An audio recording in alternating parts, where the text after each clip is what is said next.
Kilomètre de jeudi qui lui a valu de remporter sa 5e médaille d'or, Thomas Wasberg faisait figure de favori du 15 km. Gundesvan, lui, a fait illusion en réussissant le meilleur temps aux 5 km. Malheureusement, la suite a été moins brillante puisqu'il n'a fini qu'à la 24e place.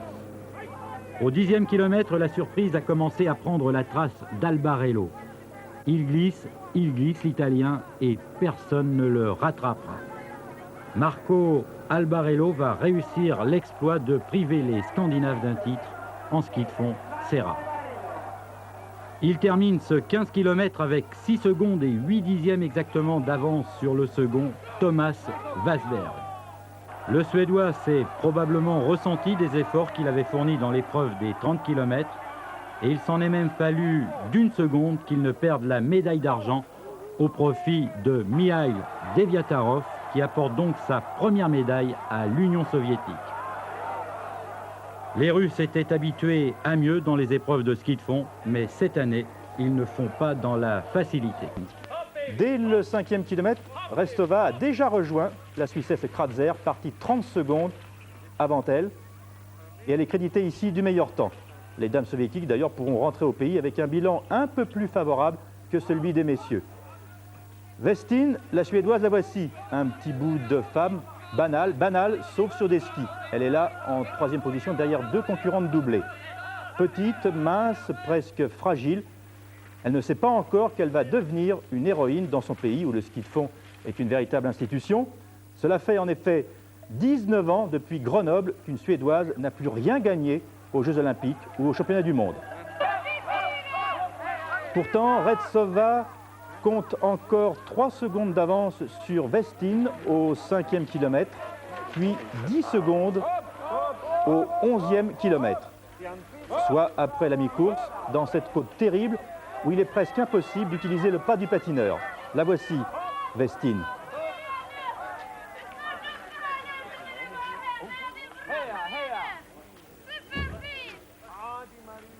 Westin en 2e position, donc peu après la mi-course, à 10 secondes.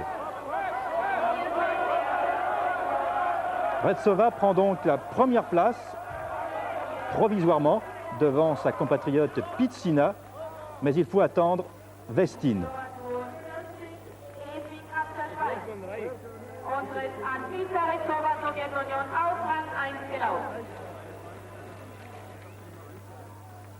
Un petit peu inquiète, Retsova, et elle a raison, car pendant que Westin effectue son ultime kilomètre, Retsova, vous voyez en haut à gauche, s'informe des temps de son adversaire et quand elle va comprendre qu'elle est battue, elle va se retirer et disparaître dans la foule.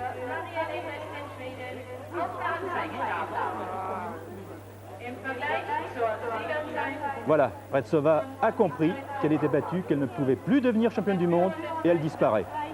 Marie-Hélène Westin, championne du monde des 20 km à 20 ans et en moins d'1 heure. Über 20 Kilometer, Marie-Hélène Westin.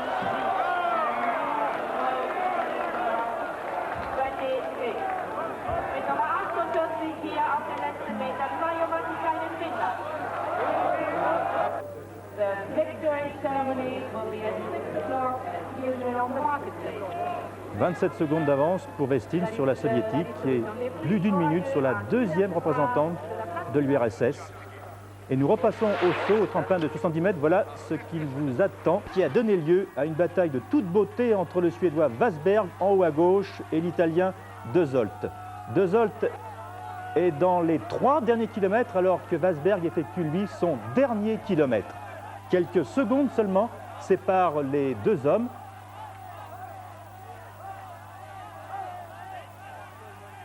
Wasberg, 2 médailles d'or, 2 médailles d'argent au cours de ces championnats du monde.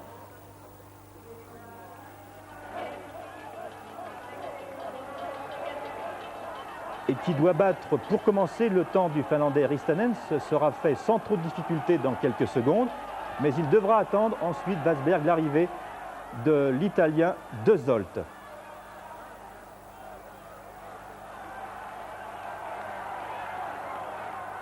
Wasberg, 2 médailles d'or sur le 30 km et en relais, 2 médailles d'argent aux 50 km et aux 15 km. C'est le plus beau palmarès de ces championnats du monde.